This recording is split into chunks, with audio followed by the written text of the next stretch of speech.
U.S. President Donald Trump says Iran is seeking talks after he threatened military action over Tehran's deadly crackdown on nationwide protests that activists say have killed hundreds. The White House says diplomacy remains the first option, but airstrikes are also on the table as tensions between Washington and Tehran continue to escalate. Our Seung-jae has more. U.S. President Donald Trump says Iran is seeking negotiations with Washington after he warned of possible military strikes over Tehran's violent crackdown on nationwide protests that activists say have killed at least 599 people.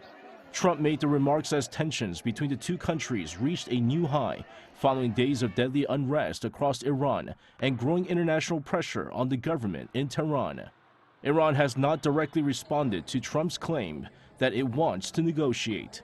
However, the comments came shortly after the foreign minister of Oman, a longtime mediator between Washington and Tehran, traveled to Iran over the weekend, fueling speculation that the back-channel talks may be underway. What Iran could realistically offer remains unclear. Trump has demanded strict limits on Iran's nuclear program and its ballistic missile arsenal, both of which Tehran says are essential to its national defense. In Washington, the Trump administration continued to warn that military action remains a possibility. White House Press Secretary Karoline Leavitt said Monday that diplomacy is always the first option, but that airstrikes are on the table. Diplomacy is always the first option for the president. However, with that said, the president has shown he's unafraid to use military options if and when he deems necessary, and nobody knows that better than Iran. Large-scale protests and riots have shaken Iran for days.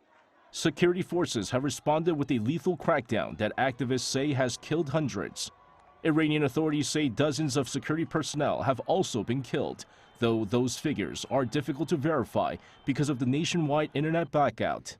Opposition groups insist the true death toll is higher and includes large numbers of protesters. Seung-jae, ArirangNews.